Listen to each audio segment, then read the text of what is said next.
Welcome to Parenting Decoded, a podcast for practical approaches to parenting. I'm Mary Eschen. Today, we're diving into back-to-school budgets.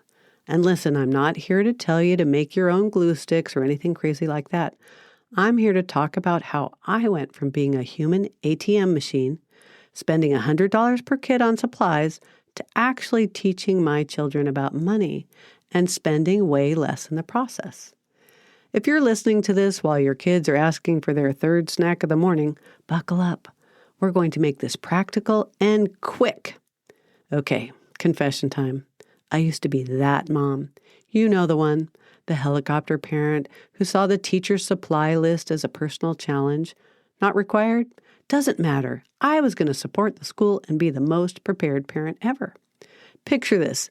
Me and my two boys wandering the aisles of Office Depot with our carefully printed lists, new binders, fancy gel pens, those lunch boxes that cost more than my lunch, standing in line with every other parent in town, all of us doing exactly the same thing. Then came the moment of truth at the register. Yikes! $100 per kid for school supplies. And here's the kicker. I'm loading all this brand new stuff into my car. I'm thinking about perfectly good binders and backpacks and barely used scissors sitting in our junk drawer at home from last year. Something had to change, not just for my wallet, but because I realized I wasn't teaching my kids anything except that mom was a human ATM machine. Sound familiar? The next year, I decided to try something different. Instead of my brilliant buy them stuff, I was going to give my kids a budget and let them figure it out. I'll be honest, I was nervous. What if they made bad choices? What if they didn't have what they needed? What if other parents judged our generic folders? But here's what actually happened. My kids went from spending without limits to actually understanding that money doesn't grow on trees.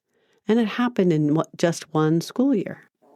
So let me share the 3-step system that changed everything for our family. Step 1, set the number first and stick to it. Before you even look at that supply list, decide your budget. For us, it went from $100 per kid down to $50. Maybe yours is $25, maybe it's $75. The magic isn't in the number. It's in not budging from whatever you choose. Step 2, make it visual with real cash. This is where it gets interesting. I gave each of my boys $50 in actual cash. Not a promise of money, not a credit card, real bills they could hold. When my youngest wanted those $12 fancy scissors instead of the $3 regular ones, he could see literally how much of his budget that would eat up. Suddenly, he's doing math in the store aisle. Step 3, let them keep what they don't spend. Here's the game changer. I told them whatever they didn't spend, they could keep. Want to use last year's perfectly good backpack? Great. That's $30 back in your pocket. Backpacks were cheaper then. Found folders for 50 cents instead of $3? You just earned yourself $2.50. My friend's daughter spent $15 on a unicorn pencil case and then realized she only had $35 left of everything else in her budget of $50.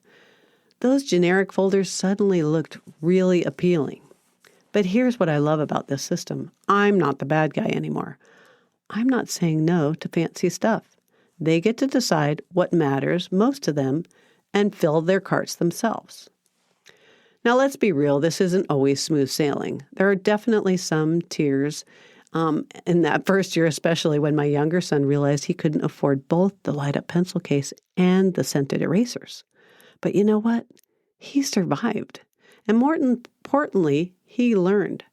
The next year, both my boys started the conversation with, Mom, I've been thinking about how to spend my supply money smart. Smart? They use that word. One thing I want to address, though, is clothes shopping. If your kids need school clothes, use the same system. Set a budget and stick to it. I have a friend whose daughter's in high school, and she discovered thrifting once she realized how much further her clothing budget would stretch at secondhand stores. And for those parents thinking, but my kid doesn't care about shopping, don't let them off the hook. Learning to make purchasing decisions is a life skill. I took my reluctant shopper son on a one-on-one mall adventure, and I got to watch him develop his opinions about fit and style, and it was worth every minute of it. He didn't initially want to go, but he went and he learned. Bottom line, here's what I wish someone had told me earlier. Your kids don't need the fanciest supplies to be successful students. Those $20 gel pens aren't going to improve their grades. But learning to budget, compare prices, and make trade-offs, those skills will serve them for the rest of their lives. Setting a back-to-school budget isn't about being cheap. It's about being intentional. It's teaching our kids that money is finite, choices have consequences, and sometimes the generic crayon box works just as well as the name brand one. That's it for today. May your back to school be filled with just the right amount of pencils and paper. Until next time, keep decoding parenting one budget at a time. Have a blessed rest of your day.